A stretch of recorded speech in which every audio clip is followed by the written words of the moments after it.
huskies are totally in their element in the snow.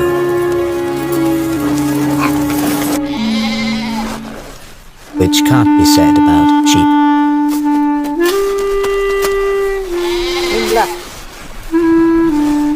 If a herd is surprised by a snowstorm, it usually means heavy shoveling for the shepherds.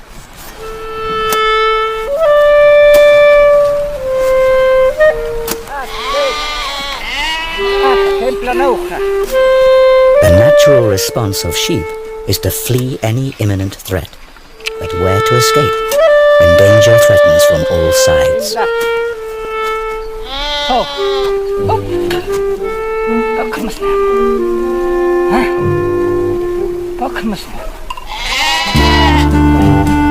The sheep are noticeably confused.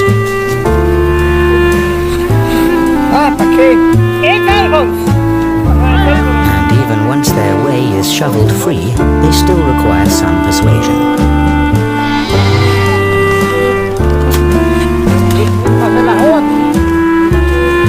Without help, they would freeze to death, as in September 2007 when hundreds of sheep perished in the Austrian Alps. It takes quite some time until the strange caravan reaches the stable.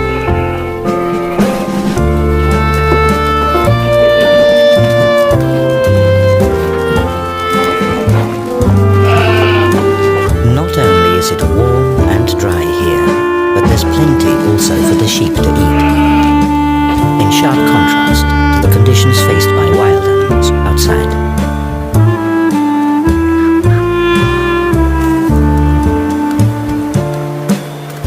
For chamois, for example, foraging in the winter is a challenge.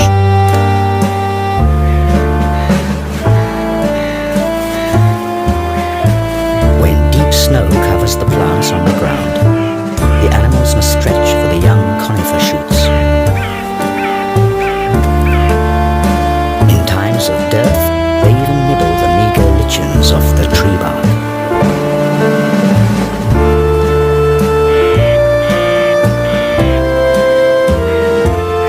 The splendid white snow is already several feet high as the next cold front approaches the Alps, bringing even more.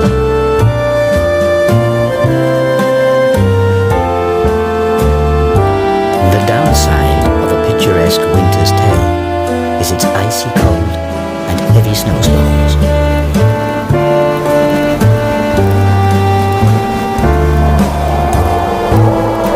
And once a dense snowfall and strong winds combine, things get really uncomfortable. The snowflakes whip horizontally through the air. The wind amplifies the bitter cold and frost.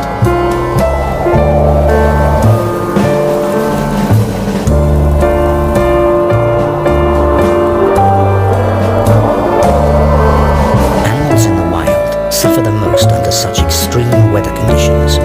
Many of them must look for cover now.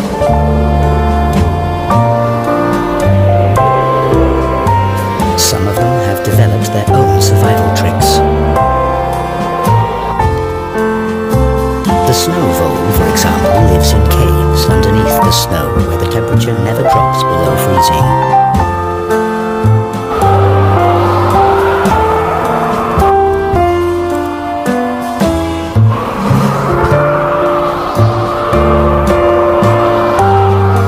If the snow failed to appear and provide its protective layer, many animals and plants would not survive the winter.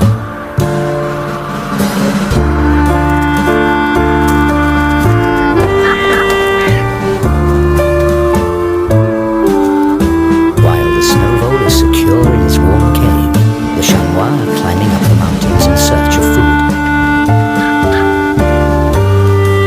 Above the timberline, the wind continues to blow the snow away and exposes withered grass.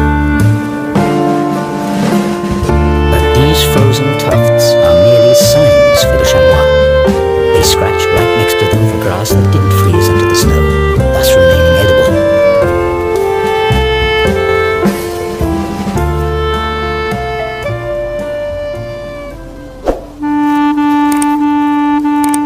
During Advent, days Days are short and nights are long and cold.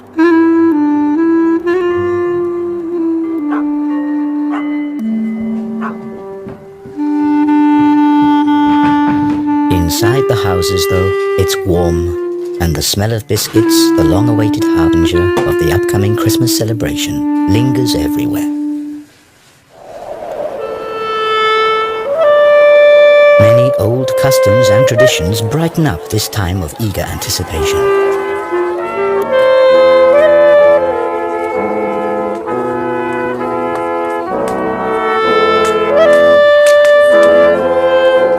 To the sounds of Advent horns, another window of a special house is opened.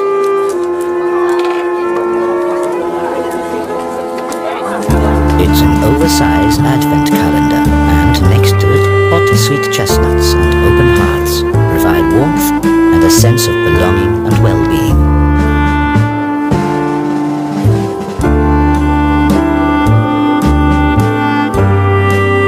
During particularly frosty nights, a fascinating phenomenon occurs. The moisture in the air freezes and turns into hoarfrost.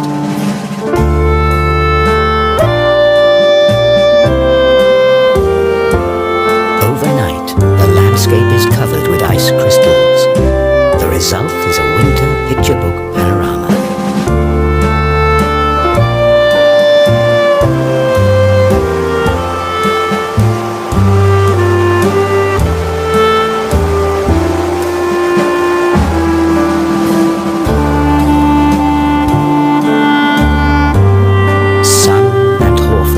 Frequently go hand in hand, as cloudless winter weather is especially cold. However, hoarfrost doesn't only accumulate on boughs and branches, but also on the blanket of snow.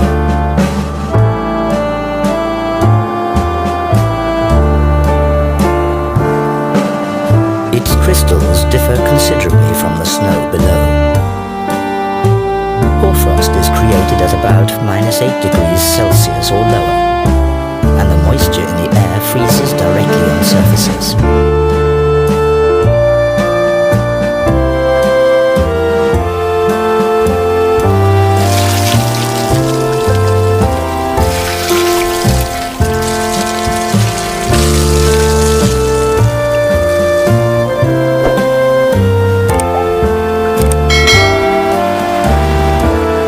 Freezing cold winter nights provide ice. And the inhabitants of some alpine valleys take advantage of this. They still master the high art of ice cultivation.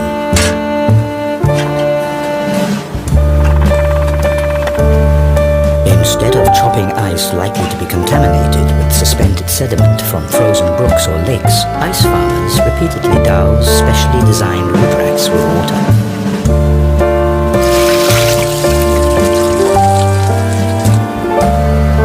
Several feet long of particularly clean ice are grown here in the cold, while any sediment is washed away by the surplus water.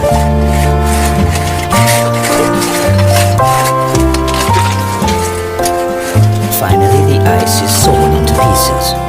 These massive structures grew in just 2 days.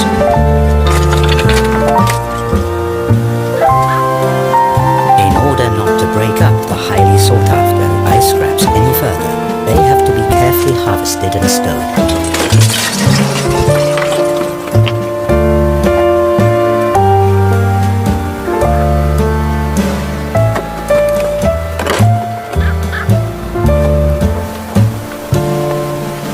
This frosty speciality is a pure pleasure and safe to enjoy in food and drinks.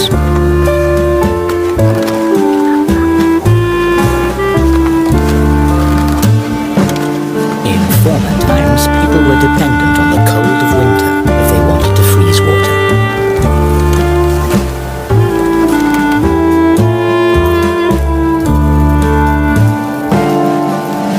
Today, researchers like Johanna Spiegel create snow crystals artificially. In the cold laboratories of the Swiss Federal Institute for Snow and Avalanche Research in Davos, temperatures as low as -40 degrees Celsius are common. Here, researchers create nature-identical snow.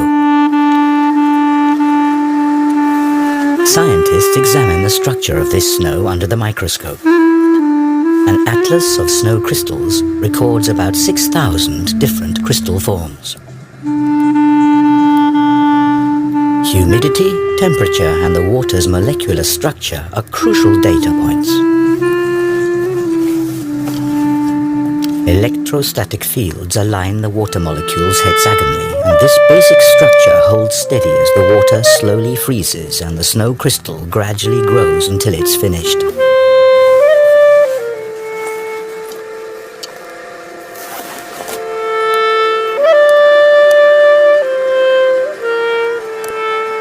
Between -12 and -18 degrees Celsius, the classic six-armed snow stars or dendrites appear.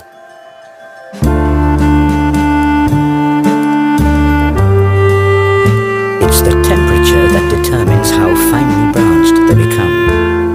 Freezing water gives off heat, which decreases at higher temperatures, and this in turn causes additional variations in structure, because a bigger surface facilitates the discharge of heat.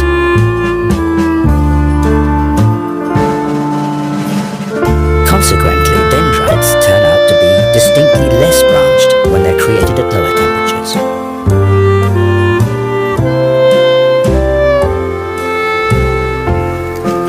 So, not all snow is alike, and at very low temperatures, snow crystals take on the form of little tiles, columns, and cylinders of ice.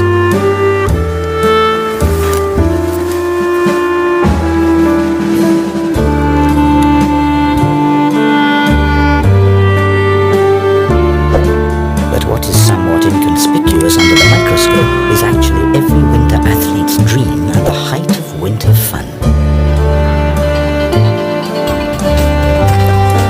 Fine powder snow.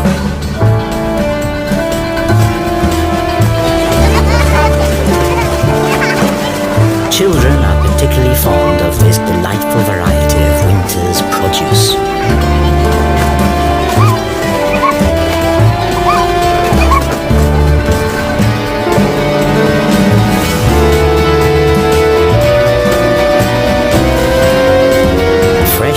Snow is an attraction for skiers and snowboarders too.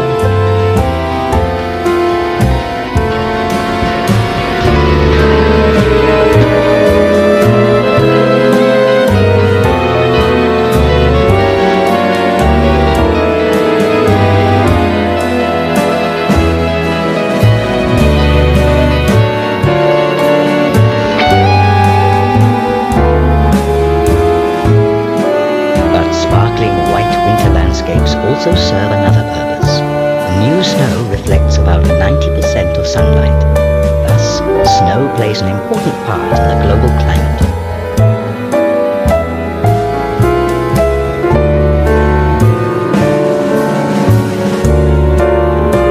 But why is snow actually white?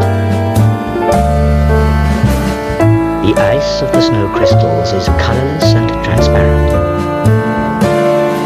Border surfaces between ice crystals and air, the white sunlight is reflected and scattered. And with enough randomly distributed ice crystals scattering light in all directions, the overall color that results is white.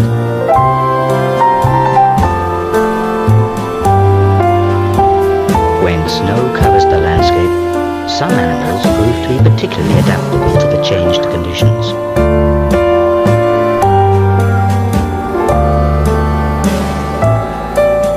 During the winter, the ptarmigan with its bright white plumage is superbly camouflaged. It changes the colors of its feathers according to the season to deceive its enemies. The same is true for the mountain hare. However, its winter fur is more than camouflage. Thanks to its insulating properties, the hare survives temperatures of -30 Celsius.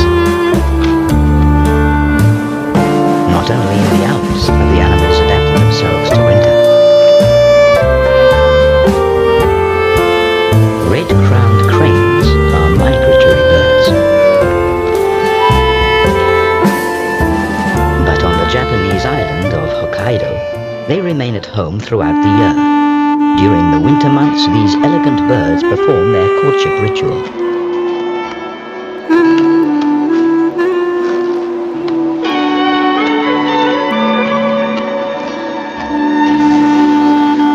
Hokkaido is also an El Dorado for winter athletes and snow researchers. In his research, Masaru Emoto investigates the factors that determine the growth of ice crystals. Emoto's findings are as interesting as they are controversial. According to his hypothesis, the process of crystallization can be directly influenced. The water is exposed to the sound of music or spoken words. In the case of negative sounds or concepts, the crystal structure is supposedly strongly distorted. Positive music or words are reported to result in beautiful crystals.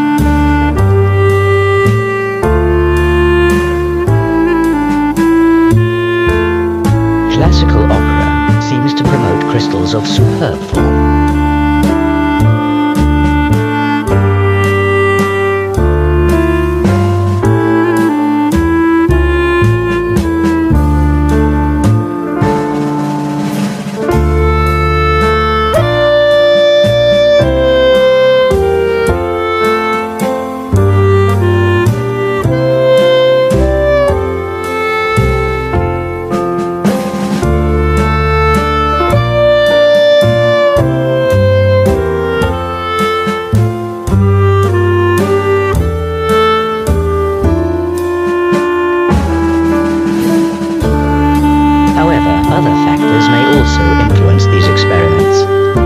Crystals grow following a chaotic principle.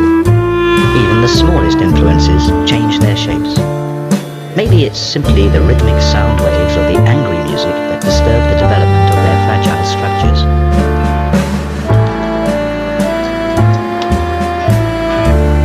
Back from the laboratory into nature. To understand how snow crystals are created in natural surroundings, researchers have to get themselves to the center of the action.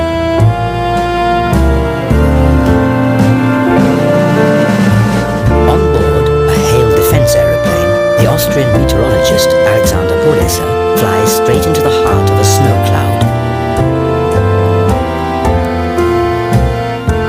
Gauges measure temperature, humidity, and wind speed.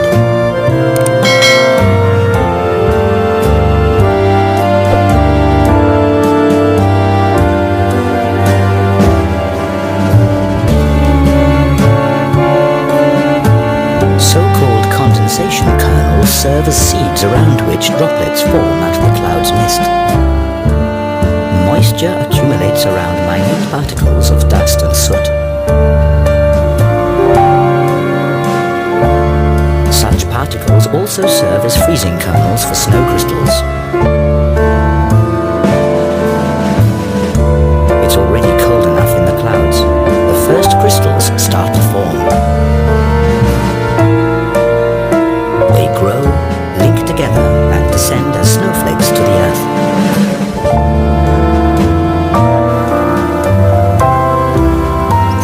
Here, this white splendor arrives just in time for Christmas.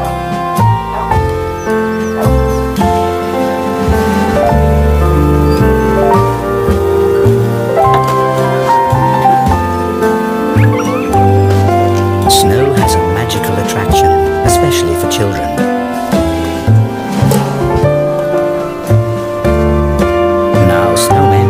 Season.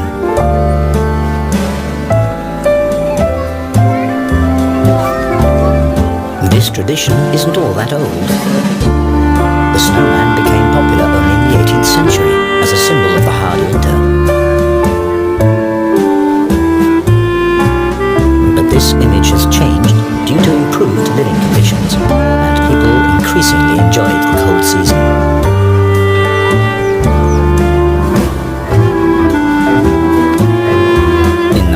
However, the snow can prove to be a danger for humans and animals alike.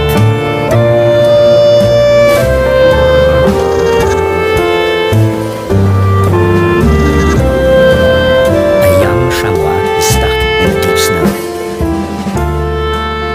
Inexperienced as it is, it mustn't lose